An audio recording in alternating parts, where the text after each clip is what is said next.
அனைவருக்கும் வணக்கம். ரஷ்யாவிடமிருந்து வாங்கப்பட்ட S-400 வான் பாதுகாப்பு ஏவுகணைகள் பயிற்சியில் எதிரி விமானங்களை துல்லியமாக தாக்கின என விமானப்படை கூறியுள்ளது. ரஷ்யாவிடம் S-400 என்ற அதிநவீன வான் பாதுகாப்பு ஏவுகணைகள் உள்ளன. இது எதிரி நாட்டு போர் விமானங்களை நடுவானிலேயே சுட்டு வீழ்த்தும் திறன் படைத்தது.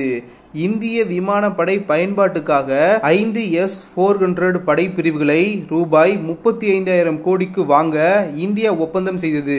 இதில் 3 S-400 படைப்பிரிவுகளை ரஷ்யா இதுவரை விநியோகம் செய்துள்ளது.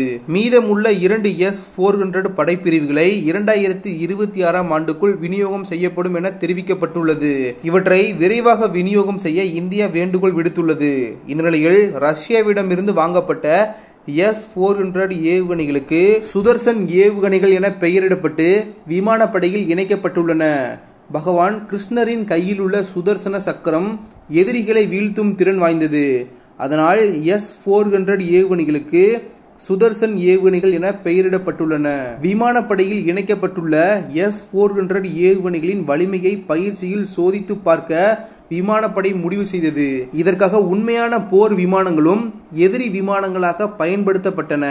இதில் S-400 ஏவுகணைகள் 80% எதிரி விமானங்களை சுட்டு வீழ்த்தின. மற்ற போர் விமானங்களை தாக்குதலை கைவிட்டு திரும்ப செல்ல வைத்தன. S-400 ஏவுகணையின் செயல்பாடு விமானப்படைக்கு முழு திருப்தியை அளித்துள்ளது. சீனா தனது எல்லையில் வான் பாதுகாப்பை மிகப்பெரிய அளவில் பலப்படுத்தி வருகிறது. இதற்கு போட்டியாக இந்தியாவும் மிகப்பெரிய அளவில் வான் பாதுகாப்பை பலப்படுத்தி வருகிறது. இந்திய விமானப்படையில் சமீபத்தில் உள்நாட்டு தொழில்நுட்பத்தில் தயாரிக்கப்பட்ட MRSAM மற்றும் ஆகாஷ் ஏவுகணைகள், இஸ்ரேல் தயாரிப்பு ஸ்பைடர் ஏவுகணைகளும் சேர்க்கப்பட்டன என்பது குறிப்பிடத்தக்கது. அடுத்த செய்தி. கடந்த செவ்வாயன்று 3வது முறையாக பதவியேற்றுள்ள பாரத பிரதமர் திரு நரேந்திர மோடி அவர்களின் அரசின் 2024 to 2025ஆம் ஆண்டுக்கான பட்ஜெட் தாக்குதல் செய்யப்பட்டது. 48 லட்சம் கோடி ரூபாய் பட்ஜெட்டில் பாதுகாப்புத்துறை அதிகபட்சமாக 6,22,000 கோடி ரூபாய் ஒதுக்கப்பட்டுள்ளது. இது மொத்த பட்ஜெட் ஒதுக்கீட்டில் சுமார் 13% ஆகும். கடந்த 5 ஆண்டுகளில் உலகிலேயே அதிக அளவு இராணுவ தளவாடங்களை வாங்கும் நாடாக இந்தியா இருந்து வருகிறது. சர்வதேச பாதுகாப்பு விவகாரங்களை கண்காணிக்கும் அமைப்பான Stockholm International Peace Research Institute பாதுகாப்பிற்காக அதிக செலவிடும் நாடுகளில் இந்தியா 4வது இடத்தில் உள்ளது என சமீபத்திய அறிக்கை ஒன்றில் தெரிவித்துள்ளது. இந்த பட்ஜெட் சீனா மற்றும் பாகிஸ்தானை மனதில் வைத்து உருவாக்கப்பட்டுள்ளதாக ஆய்வாளர்கள் பலர் கூறுகின்றனர். இந்தியாவின் பாதுகாப்பு பட்ஜெட் சுமார் 6.3 லட்சம் கோடி ரூபாய் ஆகும். இதனுடன் ஒப்பிடுகையில் சீனா 2024ஆம் ஆண்டில் பாதுகாப்புக்காக சுமார் 230 பில்லியன் டாலருக்கு அதிகமான தொகையை ஒதுக்கியுள்ளது. மறுபுறம் இந்தியாவில் பாதுகாப்பு துறைக்காக ஒதுக்கப்பட்ட பட்ஜெட் பாகிஸ்தானை விட கிட்டத்தட்ட 10 மடங்கு அதிகம் என தகவல் தெரிகிறது. இந்தியாவின் பாதுகாப்பு பட்ஜெட் எங்கு பயன்படுத்தப்படும் என்பதை பார்ப்பது அவசியமாகிறது. இந்திய பாதுகாப்புத்துறை அமைச்சர் ராஜ்நாத் சிங் அவர்கள் சமூக ஊடக தளமான எக்ஸில் வெளியிட்ட செய்தியில் பட்ஜெட் பயன்பாடு குறித்த தகவலை அளித்துள்ளார்.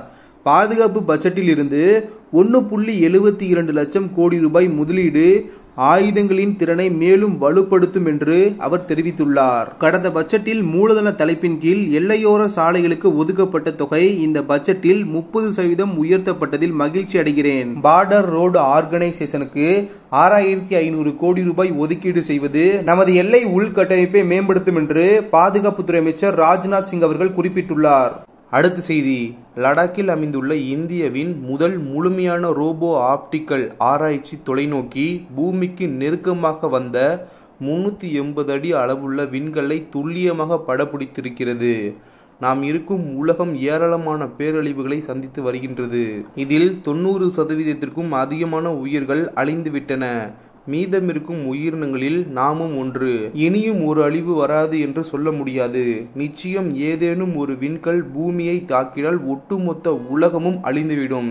எனவே அதிலிருந்து நாம் தற்காத்து கொள்ள புதிய வழிமுறையை கண்டுபிடிக்க வேண்டியிருக்கிறது. அதனால்தான் விண்வெளித்துறைக்கு அதிக முதலீடுகள் அவசியமாகிறது. அந்த வகையில் பூமிக்கு நெருக்கமாக வரும் விண்கற்களை அடையாளம் கண்டு அதன் பாதையை கண்காணித்து அச்சுறுத்தல் இருக்கிறதா என்பதை விஞ்ஞானிகள் தொடர்ந்து ஆய்வு செய்து வருகின்றனர்.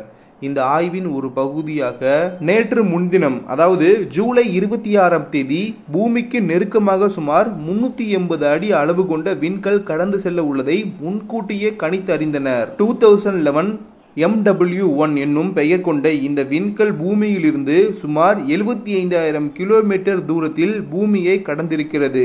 இந்த தொலைவு மிக நீண்டதாக தெரியலாம், ஆனால் விண்வெளியை பொறுத்தளவு இது மிக குறைவான தூரம்தான்.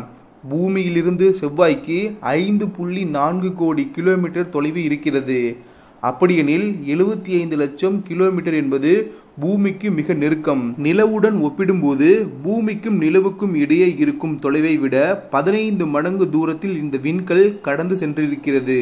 28,946 கிலோமீட்டர் வேகத்தில் சென்ற இந்த விண்கல் அதன் பாதையில் சிறிய மாற்றம் ஏற்பட்டிருந்தால் கூட பூமிக்கு மிகப்பெரிய ஆபத்து நேர்ந்திருக்கலாம் என்று விஞ்ஞானிகள் எச்சரித்துள்ளனர். ஆனால் தற்போது அப்படியான ஆபத்து எதுவும் இல்லை என நாசா கூறுகிறது. இப்படி இருக்கையில் இந்த விண்கல் பூமியை நெருக்கமாக கடந்து சென்றதை லடாக்கில் உள்ள இந்தியாவின் முதல் முழுமையான ரோபோ ஆப்டிக்கல் ஆராய்ச்சி தொலைநோக்கி அழகாக படம் பிடித்திருக்கிறது. இந்த தொலைநோக்கியை குரோத் இந்தியா தொலைநோக்கி என்று ஆய்வாளர்கள் குறிப்பிடுகின்றனர். உலகின் மிக உயரமான இடங்களில் அமைந்துள்ள தொலைநோக்கிகளில் இதுவும் ஒன்று. கடல் மட்டத்தில் இருந்து சுமார் 4500 மீட்டர் உயரத்தில் இந்த தொலைநோக்கி அமைக்கப்பட்டிருக்கிறது. இந்தியன் இன்ஸ்டிடியூட் ஆஃப் அஸ்ட்ரோபிசிக்ஸ் மற்றும் மும்பை IIT-யால் இது உருவாக்கப்பட்டு இயக்கப்பட்டு வருகிறது. பிரபஞ்சத்தில் நிகழும் மாற்றங்களை ஆய்வு செய்வதுதான் இதன் பணி. இந்தியாவை சேர்ந்த தொலைநோக்கி ஒன்று சுமார் 29,000 கிலோமீட்டர் வேகத்தில் நகர்ந்து சென்ற விண்கல்லை படம் பிடித்தது இதுவே முதல் முறை என்று சொல்லப்படுகிறது. இந்த படத்தை மும்பை IIT-யின் விண்வெளி தொழில்நுட்பம் மற்றும் வானியற்பியல் ஆராய்ச்சி ஆய்வகத்தின் வானியற்பியல் நிபுணரான வருண் பலேராவ் அவர்கள் தனது எக்ஸ் தளத்தில் பகிர்ந்திருக்கிறார். அடுத்த செய்தி, ஒருவேளை போர் வெடித்தால் எதிரி படைகள் வேருடன் அழிக்கப்படும் என்று வடகொரியா சூளுரைத்துள்ளது. வடகொரியாவின் தலைவர் கிம் ஜோங் உன் அவர்கள் உத்தரவிடும் போது எதிரிகள் முழுமையாக அழிக்கப்படுவார் என்று அந்நாட்டின் இராணுவ தலைவரும் கடற்படை தலைவரும் தெரிவிக்க வடகொரியா ஊடகம் ஜூலை 28ஆம் தேதி அன்று தெரிவித்தது. அவர்கள் இருவரும் அமெரிக்காவையும் தென்கொரியாவையும் மனதில் வைத்துக்கொண்டு இவ்வாறு கூறியதாக அறியப்படுகிறது. கொரிய போர் சண்டை நிறுத்த ஒப்பந்தம் கையெழுத்திடப்பட்டு இவ்வாண்டு ஜூலை 27ஆம் தேதியுடன் 71 ஆண்டுகள் ஆகிவிட்டன. அதனை முன்னிட்டு நடைபெற்ற நிகழ்வில் வடகொரியாவின் அதிபர் கிம் ஜோங் உன் அவர்கள் கலந்து கொண்டார். வடகொரியாவிற்கும் அமெரிக்காவிற்கும் இடையே அரச தந்திர உறவுகள் இல்லை. மேலும் கொரிய தீபகற்பத்தில் நிலவும் பதற்ற நிலை, அணு ஆயுத தாக்குதலை தவிர்ப்பது ஆகியவை குறித்து பேச்சுவார்த்தை 2019ஆம் ஆண்டிலிருந்து முடங்கி கிடக்கிறது. அமெரிக்காவின் அடுத்த அதிபராக யார் பதவியேற்றாலும் இந்நிலை மாறப்போவதில்லை என்று வடகொரியா ஊடகம் அண்மையில் தெரிவித்திருந்தது. கொரிய தீபகற்பத்தில் அணுவாயுத போர் வெடிக்க அமெரிக்காவும் தென்கொரியாவும் தூண்டுவதாக வடகொரியா ராணுவம் குற்றம் சாட்டுகிறது. வடகொரியாவின் தலைவர் கிம் ஜோங் உன் அவர்கள் உத்தரவிட்டால் எந்த நேரமும் எதிரி படைகளுக்கு எதிராக போர் தொடுக்க தயாராகும் வகையில் வடகொரியா படைகளின் ஆற்றல் மேம்படுத்த போவதாக அந்நாட்டு ராணுவ உயர் அதிகாரிகள் சூளுரைத்துள்ளனர். ஜூலை 27ஆம் தேதியை வெற்றி தினம் என வடகொரியா அழைக்கிறது. அந்த நாளை தென்கொரியா ஒன்றும் பெரிதாக அனுசரிப்பதில்லை. வீடியோ இன்ஃபர்மேட்டிவாக இருந்தால் சேனலை சப்ஸ்கிரைப் செய்து கொள்ளுங்கள். நன்றி. ஜெய் ஹிந்த்.